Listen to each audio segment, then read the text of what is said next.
What's up, man? It's Tre Wisner. You're tapping in to Third and Longhorn. Make sure you like and subscribe. Hook 'em. What's up, everybody? Welcome back to another Third and Longhorn. Today we have a very special guest, Mr. Quintrevion Tre Wisner. Quintrevion, I like it. I like it. Yeah. Man, we start these off the same way every single time, and it's how did you get to Texas, or why? Also, why Texas? So what brought you here?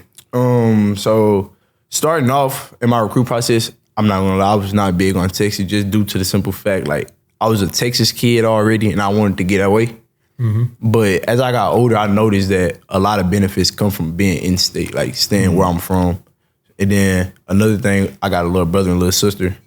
So I just felt like they needed me, especially as now my little brother's a senior, little sister's going to her junior year. So I knew I couldn't leave them home. Wow. I love that. That's nice. Cool. I like that. Family time. Now, Trey, I got to bring this up, man. You play the most athletic position on the field ever created. Yeah, we do it all, man. We do it all. It's not even debatable. Yeah. I mean, didn't see this coming. No debate. Very debatable. Tell me about your experiences, obviously playing the running back position, but then also your utilization of special teams. We had opportunity to speak with Roshan Johnson not too long ago, who was, in my mind, similar to the same position that you were in, right? Yes, there were a couple guys in front of you. Yeah. You find a way to make your impact on special teams, but then whenever you get your number to be called on the offensive side of things, you go out and showcase your ability. So talk a little bit about what Coach Sark meant to you, what Coach Choice has meant to you being a running back, but then also the impact that Jeff Banks has had on the special teams front.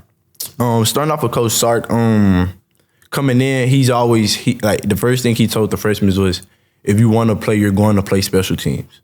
If you want to play offense or defense, you are going to play special teams.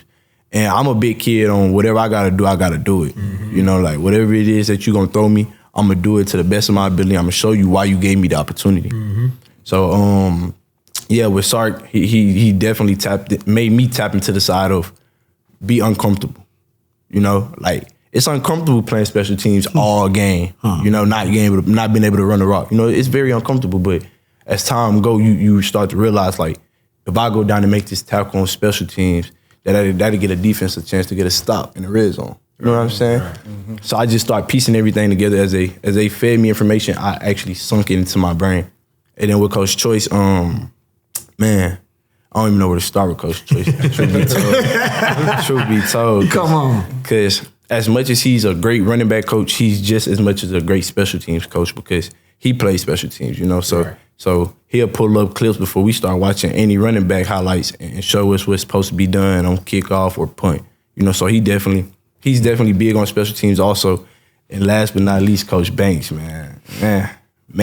Coach Banks, he's real crazy about special teams. Real crazy. Like the meetings we have, if y'all ever just happen to step in for a special teams meeting, y'all will understand why special teams is.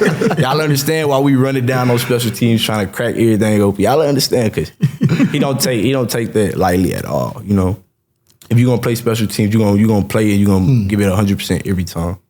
So just them three guys, they definitely impact my special teams ability in a major way. Well, let me ask you this: sticking with special teams, what is your favorite phase of special teams and why? I like that. It definitely would be kickoff. Okay.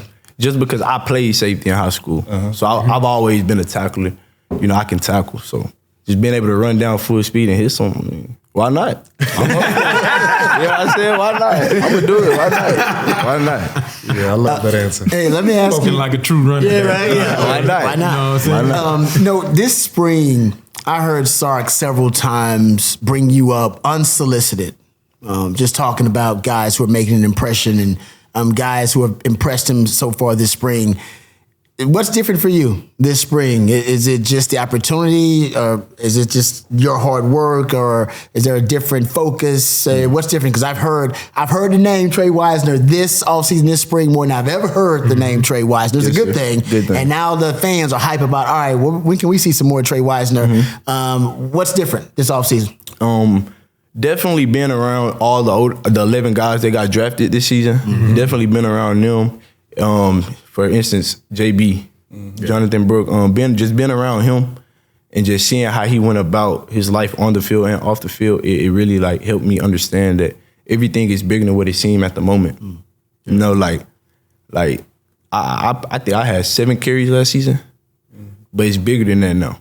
You know, like I'm bigger than them 7 carries now. Right. You know, for my team, for my parents, for my coaches, for my teammates, I'm bigger than what I was. So just coming into this season, you know, especially in the spring, I knew I had to be a great teammate to everybody in the running back room, first off. Because, you know, we younger now. Blue the oldest in the room, so just him being the oldest. And Blue teaches a lot of things to us, too, that he don't get a lot of credit for. But I definitely, coming into this spring, I definitely took that role under Jaden Blue to where, like, all right, now that Jonathan Brooks gone and you got a chance to play with Bijan and Rojan. So you know how things work with older guys. So during the spring, I definitely took that role under Blue to, like, you know, let me gain some information from him. Let me see how he go about things. So, you know, that definitely helped me in my spring. No doubt. When you're talking about the Blue taking you underneath your wing and then also kind of the expected role that him and Said probably going to have on the field, at the end of the day, like he said, all spring long, Sark made a point to reference your name.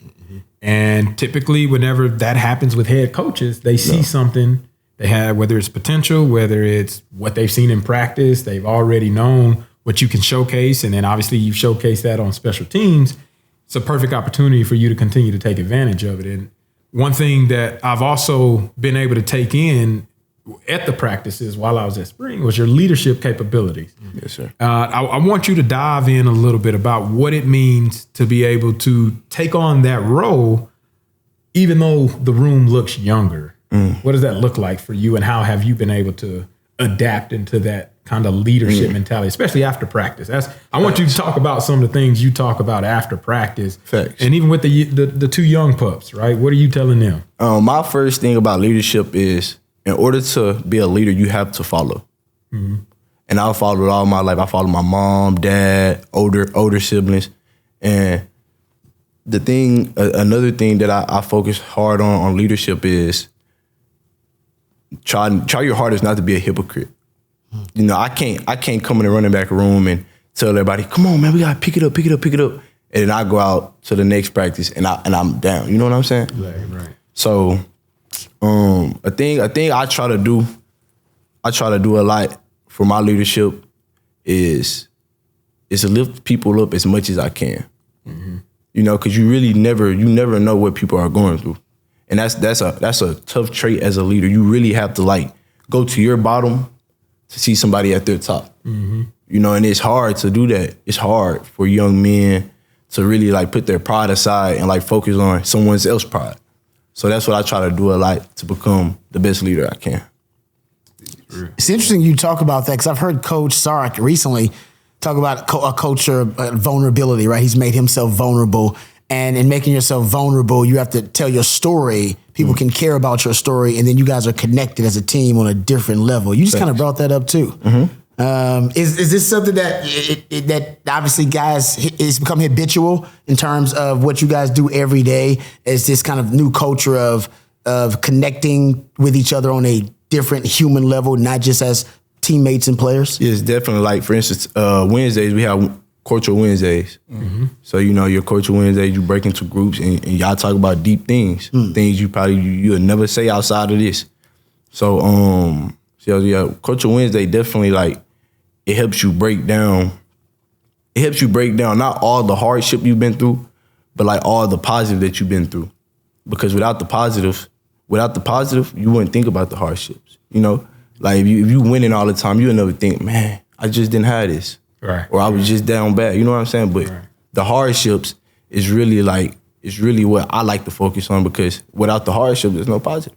You know? Can I ask about the Culture Wednesdays? Can I ask you some details about this? Because it comes up a lot. We need to go. I want to go to one. First, how long do the Culture Wednesday sessions last? Like, how is it? An hour, 2 hours? It depends, like, what the activity is. So, like, for last Wednesday, we did the gratitude tree. So you wrote all the things you was grateful for on your leaves, and then we broke up and then you talked about it. Broke up into position groups, or what? No position groups. What you break up into? Like, they break them up in So we got the accountability teams. They'll just choose from with each the shirts, team. right? Yeah, they'll choose from each team and put you in a group.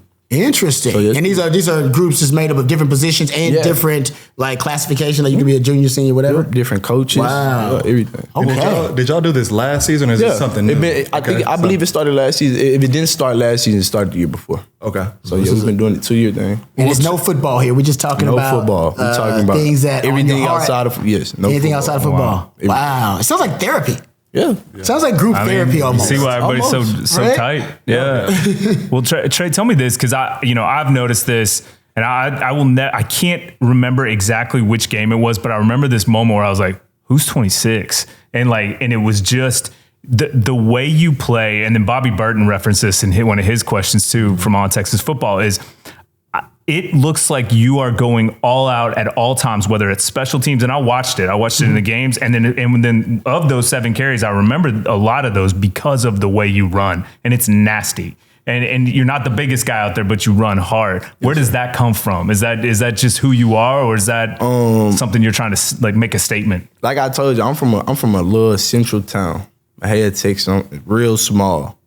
So just growing up, we stayed in a house full of siblings, cousins. And you couldn't be soft. You know, growing up in a country like that, in a country, you could not be soft because eventually you was gonna be the man of the house. So when I related to football, I just go out there and I just think like, what would my mama tell me if I laid down? What would my mom come on this field right now and tell me if I stopped and just laid down? You can't. You can't do it when you got. And let's not even talk about the fans. When you got real supporters, like real day one supporters that's been through everything with you, you really have no choice but to do it all for them. So just thinking about like giving up on my family, nah. Not in my speed, nah.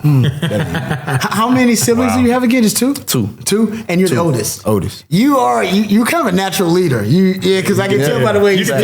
You can tell. Like, I can lead my family. He comes off that. Yeah, I know. It really does come off. And Sark talks about how he recruits that. He recruits guys with leadership ability. Facts. You're obviously one of those guys, and you do it by example too. And that's kind of what my man Nick was talking about there.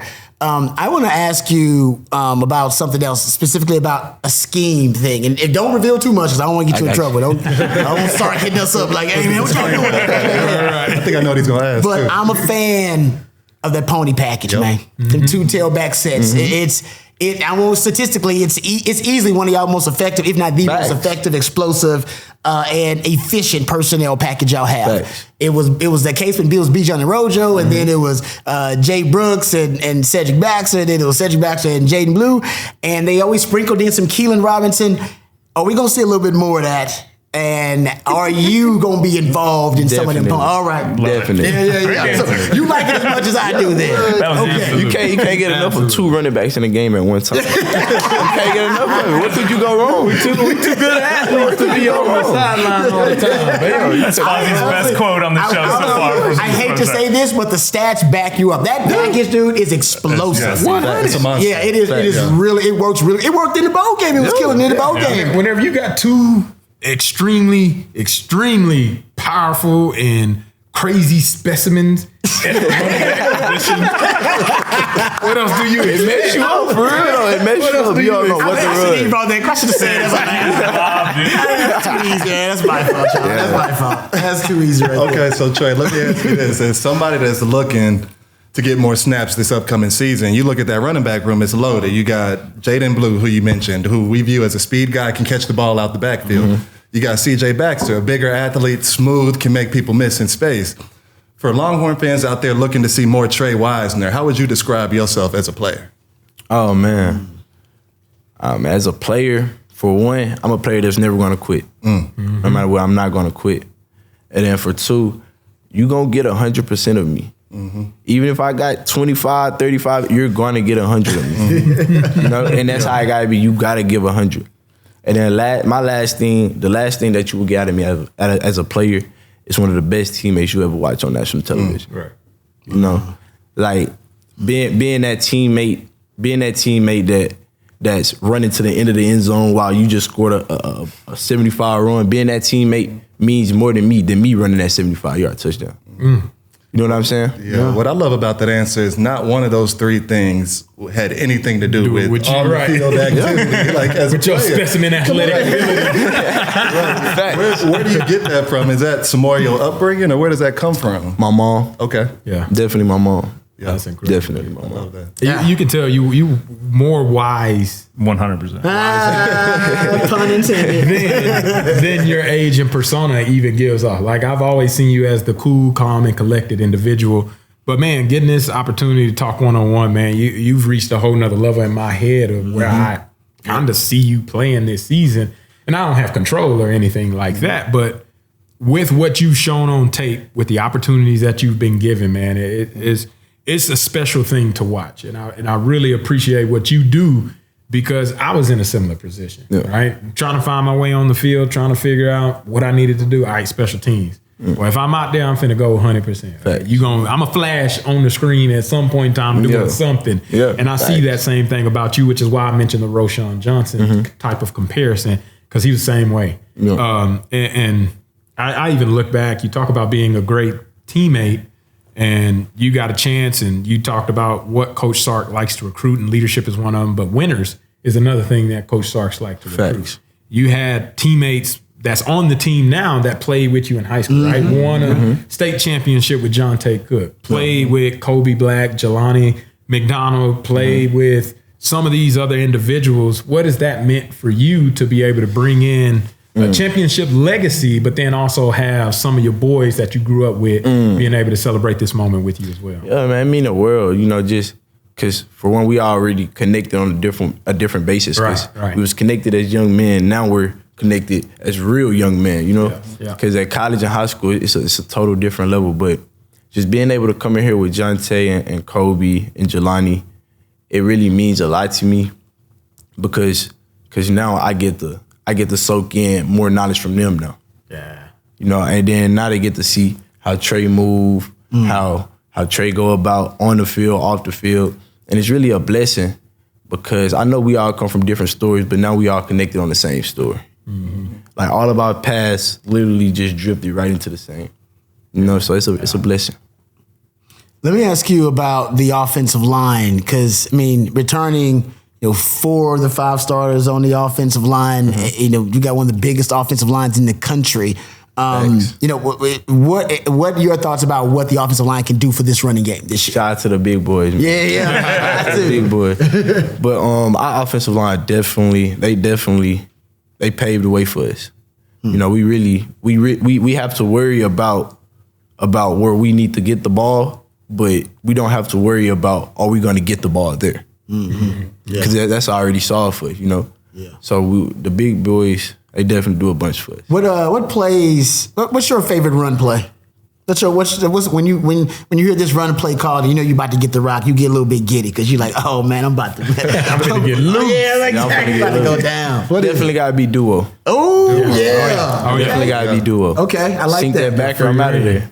And you know what? That's crazy, because I heard Jay Witt. He was talking to, I think it's like Pro Football Network, and they asked him. Jay Witt said his favorite play. This dude named a run play. I'm not joking. That's how wild Jay Witt is. He named a run play. Like, dude. The crack on duo. Like, dude, you're a wide receiver. You're blocking. Why are you so excited about this play? Yeah. But he said duo was his favorite play. And he said why it was his favorite play, they would use at the end of games to close out opponents. Like basically they would make a team submit by just running duo. Straight boom, duo. right down they throw. Right down, yeah. Is that kind of why you love it? Because it's kind of, wait, we're about to win this game. Let's get in duo. They know it's coming, but they can't stop it. You can't stop duo. So you gotta love it. You can't stop. You gotta love it. For the fans out there, duo is just 2 double teams on the D tackles, right? Yeah, absolutely. Across the board. That play is tough. As a DN, you got to make the play in that sequence. The linebacker chooses wrong. Yeah, linebacker chooses wrong every time. Chooses wrong every time. Every time. DJ's not here. DJ So no lie. Whenever Le'Veon Bell was doing what Le'Veon Bell did in his peak of his career, duo was the number one play that they ran. Everybody used to talk about all the patience that Le'Veon Bell had. And he do the little hopping stuff. Yeah, he was running duo. Wow. And wherever the linebacker field, he like, I'm going to jump over here. So you don't guess wrong every time. Every time. And the thing that I see, Trey has that same type of patience. So Trey, whenever I see you run, you have like a longer stride, but you still keep your legs underneath you. And just from a technical perspective, it reminds me a little bit of Jay Charles. Because Jay Charles had like a long stride. He could run. Yeah. Jay Charles, he a specimen. He can run sideways while still be looking that way. He a little different, but the qualities I see very similar with you is that patience that you got, but then you can still get to where you get to, and then once you break open, ain't nobody catching you. And so I can see why duo is one of those plays that, hey, you got doubles across the board, linebacker field, wherever they think you're going, and then all of a sudden you sidestep. Like boom, that. I'm going around the corner. I learned something today. That's a DU. Ain't gonna lie. I learned something today, but I didn't even know that's why they like duo so much. I know coordinators that are called duo 20 times a game. No question. It's crazy. And you can't, it's at the defense. Because it looks different every time, pretty much depending on what the linebacker does. You can't, like, one time you feel the A gap, and it's like, oh, the back went to the B gap. And then you're like, okay, well, I'm going to saw that. I'm going to go to the B gap. Yeah, on the C gap. So about the vision and the patience of the running back. Absolutely. So let's dive into that a little bit deeper. Since Coach Choice is one of the best running back coaches in the country, if not the best. And it's obviously a play that Coach Flood and Coach Sark likes to be able to call and utilize. What are some of the keys that you're looking at to help make duo a successful play? Like that. Thing I'm looking at to really make duo a better play, like I said, the patience. Patience is really the main key. Because if you're not patient enough, and then, so a thing Coach Choice tell us is don't predetermine your run. And duo is very easy to predetermine that run. Very easy, because you thinking like, I got these doubles. I know if this backer come here, I'm going there. But a thing I tended to do when I first started running duo is I would bounce before the backer actually filled. Okay. So, they gave him time to get, they gave him time to get back to where I'm going. Right. So like I said, the patience is really the key. Like, once you get to the heels of the lineman, it's routes from there. Because you that's really where you want to make your cut, right at the heels. Because now I'm at the heels, so now I can hit the backer with a boop, like I'm going to A and come here. You know what I'm saying? Yeah. So it's really patience. Patience. Like that. Yep, and he's too deep in there. Just for the old heads, I saw something on Twitter, but they said somebody breaking down duo, and they said another way to look at it is a power play without the puller. So that's definitely. I like that. Interesting way to look at it. Exactly how Coach Choice tell us. Nice. Definitely. So, real quick, I remember he mentioned Jamal Charles. Kind of growing up, Trey, was there any like older Texas running backs that you used to love watching? If y'all want me to be for real. Let's go. Be for real. You can For anybody. You don't even got to be Texas. He say no. He's like, I watched no football growing up. Wow. whoa. Really? I started playing tackle when I was 6, and I still watch no football. I would watch to me. Well, there goes one question. I would watch. No, that opens up a lot more questions. That's amazing. Yeah, I would watch the NFL games, but that's because it was family time at that time. Yeah. But as far as just actually sitting down and watching college football games, Yeah, everybody watched the Tailbacks Austin highlights, and we watched all the highlights, but actually sit down and just studying football, never. Whoa. Never. That's incredible. And so you still, it's now you don't watch college football as a fan. No, I don't. But you watch film. Yeah. So that's different. So you've never been a college football fan and still aren't a college football fan. Even as a college football player. That is amazing. It's like I'm still not sold on this whole college football. But you're an NFL fan. Yeah. So you're watching. There are people who are just NFL fans and people who are just college football. There's some people that cross over. I cross over. But you're just an NFL fan. That is fascinating. That's awesome. It really is. So you never had like college. So who was your NFL player you watched? Alvin Kamara. Oh yeah. Alvin AK? That was my guy. I used to play with him. That was my guy. Okay. Yeah, that's nice. Once I got about to the 8th grade, that's when I started taking football serious. It was AK. Yeah. 8th grade up, it was AK. All AK. Yeah. He's a special player. Yeah. Been doing some stuff. So hold on. So you consider yourself a back that can has breakaway speed? What? Am I sleeping on that, dude? Yeah, you are. Dude. So I watched them in the state game. How many touchdowns you scored in the state game? 3, I believe. Yeah. 2 of them were run plays and one was a pass, correct? Correct.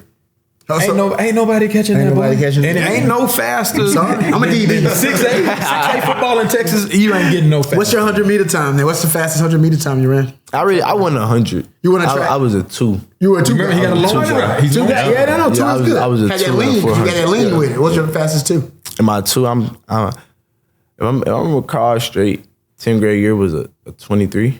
23-1. Okay, yeah. You moving. Yeah, got that lean with it. Okay, now I'm a 200 guy, though. No 100. You know what I'm It's saying? like, don't sleep on me. No, well, Trey, I think, I as a Central Texas person, you had a coach in high school, Claude Mathis, who I still remember there would be Texas football games and the Statesman would have a big picture of Claude Mathis on the cover of the Statesman because he could run. We'll talk a little bit about playing for coach and how that affected you as a running back, et cetera. Yeah, actually, before I moved to DeSoto, I knew nothing about Coach Mathis. But as I got there, I learned very quickly that he's a dude that you really want to grow under and learn the game of football under, especially him playing running back at the collegiate level and then ending up in the league. Yep. Just me, learning from Coach Mathis, he really, he broke things down to me that, I didn't understand before I got to DeSoto about football. He taught me how to run inside zone. He taught me how to run outside zone.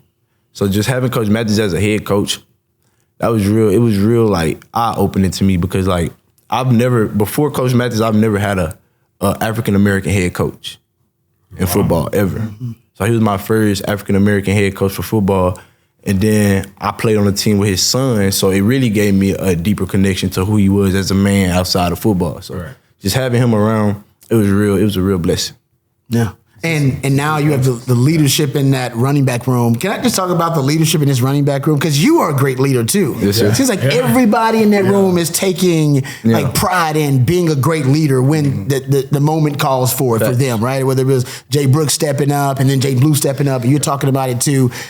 What's unique about that culture in that room? We might be talking about the best position room out of any position room in the country. Yeah. The Texas running back room. It's in you guys are in that kind of rarefied air. Yeah. And that was this is actually before Coach Choice got here, and he was awesome. Yeah. Coach Drayton was damn good before that. Right. They're specimen. I know I hate for these lofty softballs. But seriously though, what is it? I mean, there is something special going on in that room. Facts. Tell me give me the secret sauce. What is part of the secret sauce of what's happening there? Literally the only secret sauce is when you walk in that room and you look at the wall. Yeah. When you walk in and you see all the names under all the pictures and you just think man, they did it. You really sit down and you think they did it. And then for Coach Choice to come in there and then break down what everybody did on the wall and then tell us you won't be there. You won't be there. You don't work hard enough. You know what I'm saying? That make you think whoa, wait a minute. What am I doing wrong? So then that make you think okay, so if I'm doing this wrong and they doing that wrong, now I need to do this right so they can do that right. Yeah.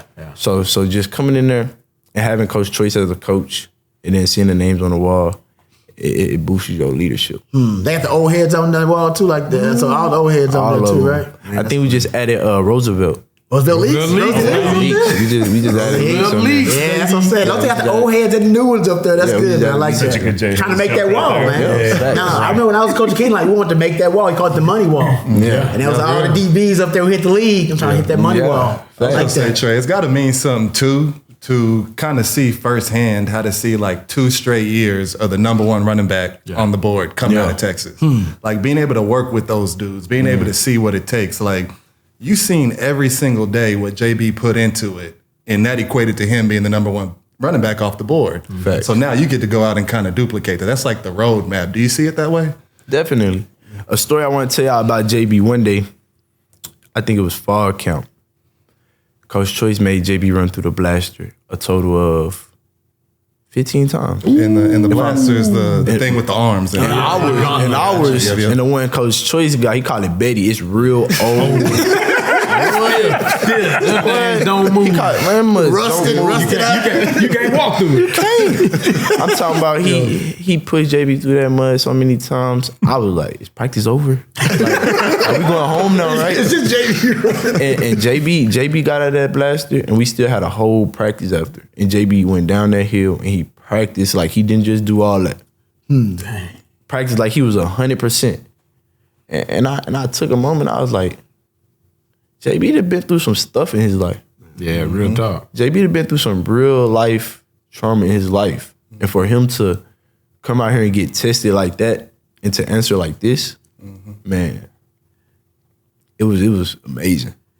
JB is an amazing dude. I love That's hearing the secret that, sauce. yeah. No, it is because, and Sark said it too. He said in that interview, he had an interview with Joe Klatt, and he said, it's crazy you bring it up. He said on days where these guys are watching their teammates, and maybe their teammate, goes through something. Like coach is like, I'm gonna put you through this machine 15 times. Facts. And he said they start thinking about, if my teammate doesn't rise to the occasion, or if they do rise to the occasion, you start thinking about what they've been through to get them there. What he just said. Exactly. That look what this man's been through, and look how he responds to adversity and in those situations. And he said it's either going to inspire their teammates, or they will take it upon themselves to step up and say, all right, my teammate needs me right now. And they may not be giving their all right now because of something they've been through off the field, something they're going through emotionally, and I can be there for them because I know their story. Right. They opened up to me and told me their story. I can relate to them. You just really hit the nail. Yeah, the secret sauce. That's what Sark was talking about, and you just talked about how JB's performance inspired you. That's kind of what's going on that's so special with this culture, guys. And adding a point to that, that's how you go from having a coach-ran team, a coach-led team, to a player-led team. Because you're motivating each other. Coach don't have to say nothing. I see how hard JB's going. You know what? I'm going to match that intensity. That's, and like you said, I think we starting to figure this thing. To hit it, man. we got to stop this episode. We're cutting all this. No, but I think you just hit the nail on that, man. That's powerful, what you just said there about JB. That's a really great story about him as a player and how you inspire leadership by leading by example. You ain't always got to be the rah-rah guy. Everybody's watching you. If you're in that position, people are watching the way you respond. Well, I think that's quite obvious. It's quite obvious that JB obviously took you under his wing, I'm guessing. But who else on this team was that for you when you first showed up on campus? Byron Murphy. Whoa. And it's crazy when I say that because we wasn't in the same room, but he was my locker. Gotcha. Yeah. So it'd be certain days I come in and I'm dead tired, and I just sit by Murphy and I ask him, "How do you do it? Like, how did you do it? Like you're a dog, bro. How did you do it?" And he would just tell me, bro, like you really gotta want this to where like if it's right here in front of me right now, I'm gonna dive on it. Like he would tell me like it's gonna be days you come here and you telling yourself, man, here we go again. But you gotta find it in yourself to, all right, come on, let's do it. So Murph was definitely a big impact on the way I opened my eyes coming out of fall camp last year. Definitely.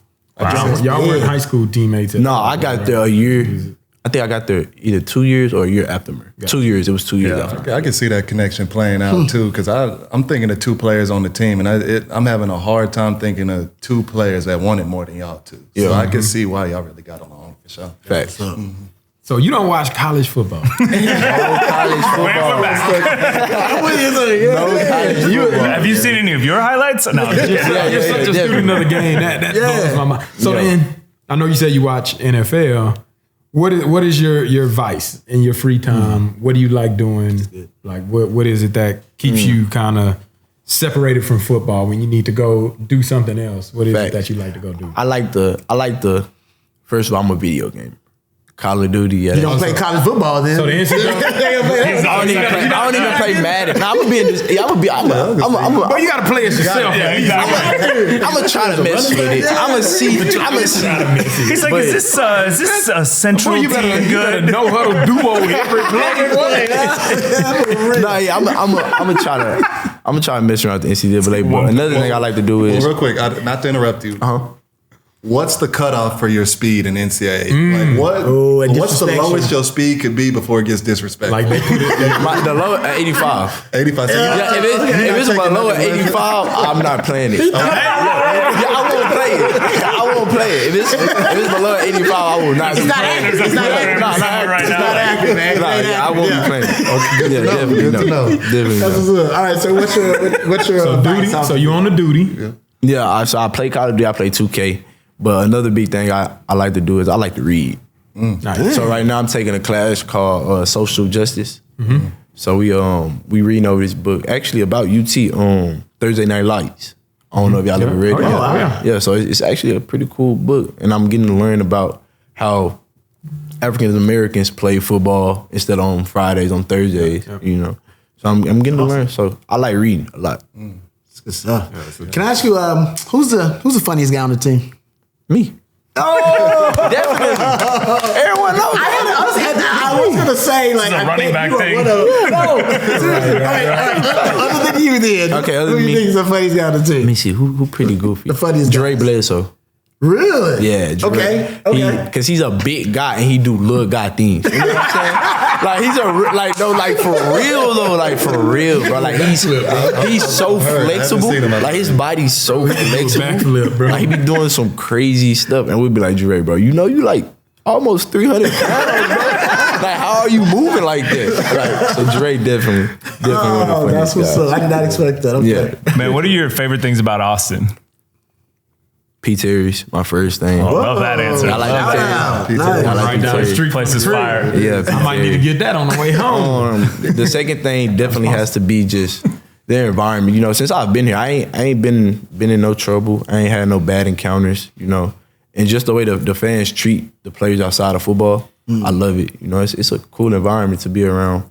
The last thing that I love about Austin, I can't say the weather. I was feeling a lot of y'all. I was feeling a lot of Hey, at least you tell the truth. There's some months that it's great. I can't say the weather. I was feeling a lot of y'all. Yeah, too hot right now. The last thing just probably have to be my teammates.